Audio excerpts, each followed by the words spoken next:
दोस्तों नमस्कार। उत्तर प्रदेश के नगीना लोकसभा सीट से चुनाव जीत करके हिंदुस्तान के संसद में आए हुए एक बहुत ही प्रखर दलित नेता, एक बहुत ही प्रखर दलित अधिकारों के प्रवक्ता चंद्रशेखर आज़ाद रावण के बारे में आज इस वीडियो के अंदर हम लोग कुछ बातें करने वाले हैं। दरअसल चंद्रशेखर आज़ाद रावण जो हैं,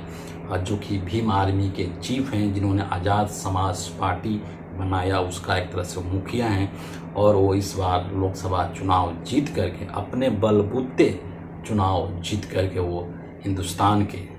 जो लोकतंत्र का मंदिर जिसको कहा जाता है संसद, वहाँ पर वो प्रवेश पा चुके हैं। और संसद में उनका पहला जो स्पीच हुआ, वो स्पीच इतना चर्चित हुआ कि संसद टीवी जो होता है, जो यूट्यूब चैनल है संसद टीवी का, उस पर संभवतः राहुल गांधी के बाद सबसे अधिक बार इनके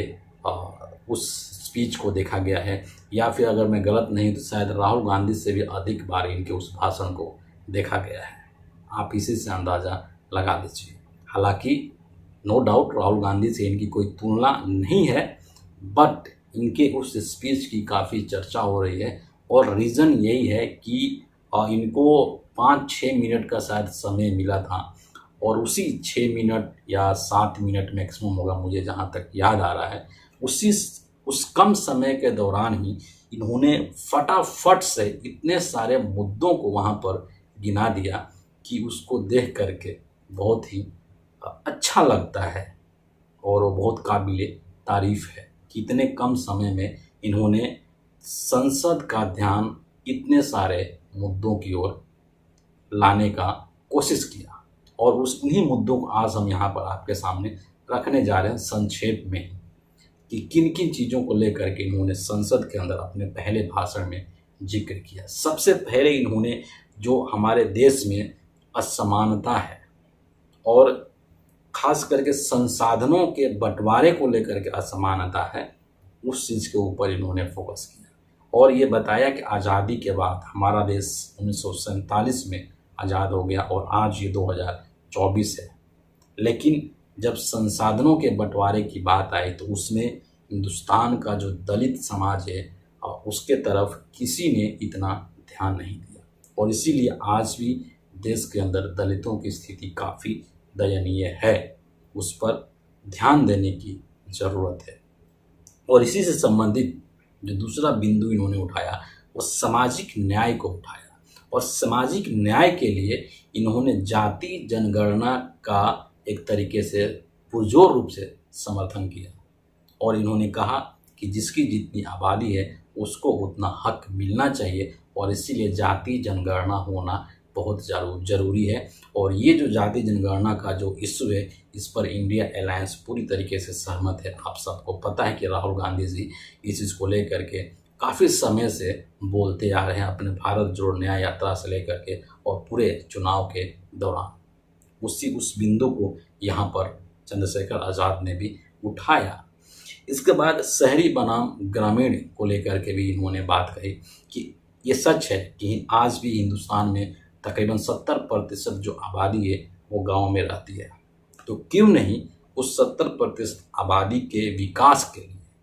उनको मुख्य धारा में लाने के लिए हिंदुस्तान का जो ग्रामीण क्षेत्र है उसका डेवलपमेंट किया जाए, वहाँ पर जो बुनियादी सुविधाएं हैं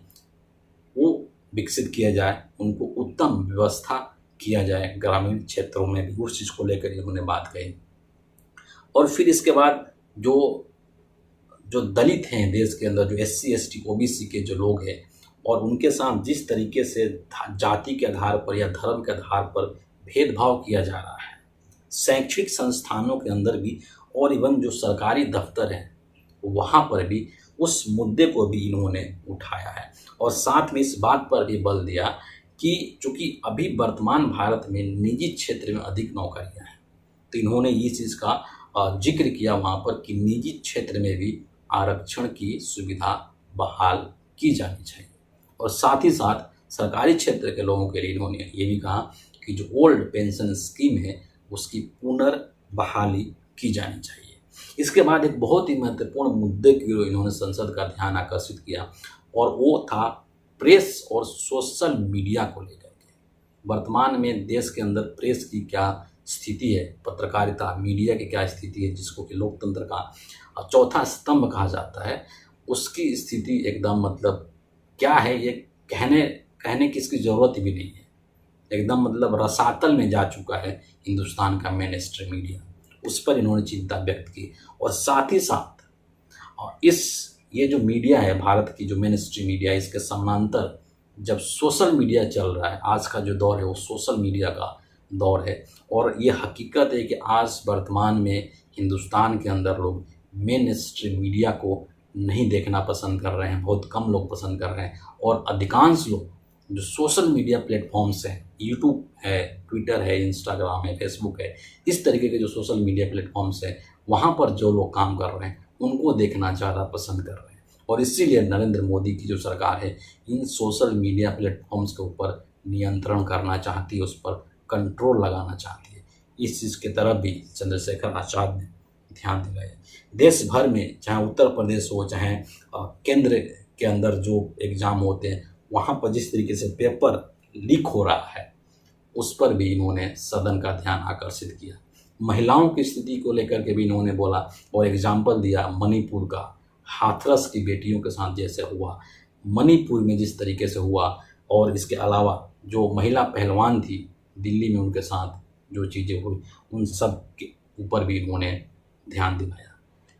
कोविड को लेकर किस तरीके से मिसमैनेजमेंट हुआ और नोटबंदी ने इस देश में किस तरीके से एक त्रासदी लाई और आम जो नागरिक है, आम जो जनमानस है, उसको किस तरीके से परेशान किया, उसके तरफ भी इन्होंने ध्यान आकर्षित किया। इसके अलावा किसानों को लेकर के इन्होंने बात की कि किसानों की आय बढ़ाना कितना ज़रूरी है और उनको जो एमएसपी है उसकी लीगल गारंटी देना कितना ज़रूरी है। इन्होंने ये बात भी रखी वहाँ पर कि इसी देश के अंदर जो धन्ना सेठ हैं, जो अमीर हैं, उनके लाखों करोड़ रुपए कर्ज यूं ही केंद्र सरकार के द्वारा माफ़ कर दी जाती है, कॉरपोरेट टैक्स में छूट दे दी जाती है। लेकिन जब किसानों के चंद हज़ार रुपये की बात आती है तो सरकार वहाँ पर पीछे हटती हुई नज़र आती है, जो कि किसानों के साथ एक अन्याय है। उस चीज़ का भी ध्यान यहाँ पर इन्होंने दिलाने की कोशिश की। और अंत में जो इन्होंने बात कहा वो बड़ा ही दिलचस्प बात कहा और उसी चीज़ को सुनने के लिए देश का दलित समाज एक तरीके से बेचैन था और बेसब्री से इंतजार कर रहा था। इन्होंने ये चीज़ कहा कि आज भी हमारे देश में जो दलित हैं उनके ऊपर अत्याचार नहीं रुक रहा है। इन्होंने कहा कि अध्यक्ष महोदय, देश के दलित मरने के लिए पैदा नहीं हुए हैं। आज हिंदुस्तान में अलग अलग जगहों पर जिस तरीके की खबरें आती है, कहीं मूंछ रखने से, कहीं घोड़ी पर बैठने से, कहीं किसी वजह से दलितों की हत्या कर दी जाती है, तो इन्होंने कहा कि हम भी जीने के लिए आए हैं, हम मरने के लिए नहीं आए हैं। ये देश जो है वो किसी की बपौती नहीं है और किसी की इच्छा के अनुसार नहीं चलेगा, बल्कि ये देश संविधान के अनुसार चलेगा, बाबा साहब के द्वारा लिखे गए संविधान के अनुसार चलेगा। ये जो उनकी बात थी, इस देश के दलित समाज को सीधे तौर पर एकदम प्रभावित किया और इसी चीज़ की उम्मीद लोग चंद्रशेखर आज़ाद रावण से कर रहे थे कि वो हिंदुस्तान के न सिर्फ उत्तर प्रदेश के बल्कि पूरे देश भर के जो दलितों के हक की जो बात है वो आवाज़ संसद भवन के अंदर उठाएंगे चंद्रशेखर आज़ाद रावण। तो फिलहाल इस वीडियो के लिए इतना ही है। आप सभी का बहुत बहुत धन्यवाद।